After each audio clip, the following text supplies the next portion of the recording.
Hi guys, it's Steffi from the Novelty Corner and welcome back to my channel and welcome to my February book haul. This is a very modest February book haul, which is probably a really good thing. I have 7 books to talk about, some of which I have already read and talked about in weekly wrap-ups, so I won't need to go through them too much, and some of them are books that I'll be reading shortly and hopefully you will see reviews of them very soon. I received 1 book for review this month and that was The Vanishing Deep by Astrid Schultz. This is her 2nd book. Her debut book, Four Dead Queens, came out last year and this is her new one.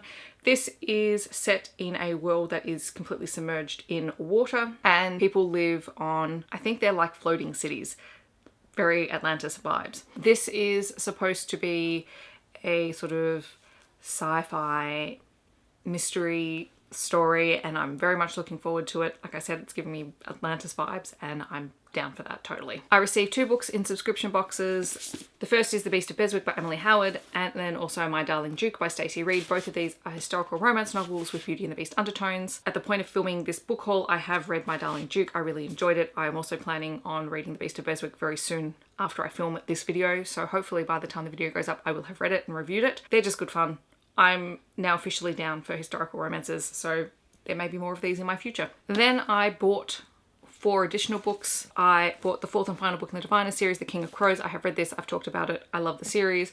The ending wasn't quite as twisty as I expected it to be, but I still enjoyed the story overall and I enjoyed the conclusion.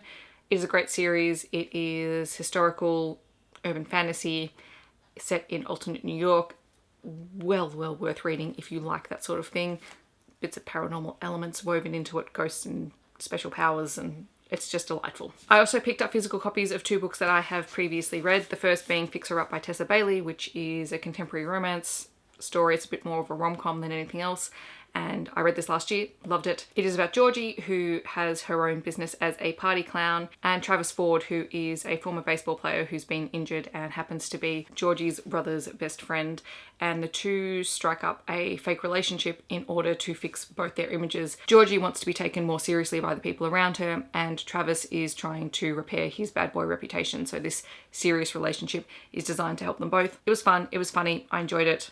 I wanted a physical copy of it. Plus, I love the illustrated cover. And speaking of illustrated covers, I also picked up a copy of The Hating Game by Sally Thorne. This is the US paperback with the US illustration because I didn't like the Australian one. Because I could have bought this here, but I bought it from overseas because I wanted this cover. I read this on my Kindle in January. I absolutely loved it. I wanted a physical copy because I can guarantee I'll be rereading this. I've been recommending this to people non-stop since I read it. I enjoyed it. This is an enemies to lovers office romance, and it is great. And finally, I picked up Tiamat's Wrath by James S.A. Corey. This is the 8th book in the Expanse series, and it finally came out in the smaller trade paperback edition that I collect. So I waited a year to pick this up, and I haven't read it yet. I will probably be saving this for a little while and then I will read it because it is 500 pages long, and I like to take my time with these books because I love the Expanse world. If you like sci-fi and space operas and you haven't started the series, it's well worth checking out, especially if you like things to do with politics and longer term plans. I actually cannot believe how vast this universe is and all the stories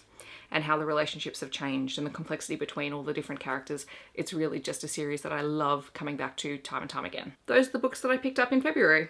For once, I can actually hold them up and they fit in a screen. That's amazing. If you have read any of these books, feel free to let me know in the comments and tell me what your thoughts are on them. I'm also pretty thrilled that there's only like 2 or 3 books that I still need to read from this TBR. That's going to help a whole lot next year when it comes back around to my Book Haul Revisited series. Hopefully you'll be hearing about these videos in my wrap-ups very soon. But until then, I hope wherever you're in the world you're having a wonderful day, and I'll catch you guys in my next video. Thanks so much for watching. Bye guys.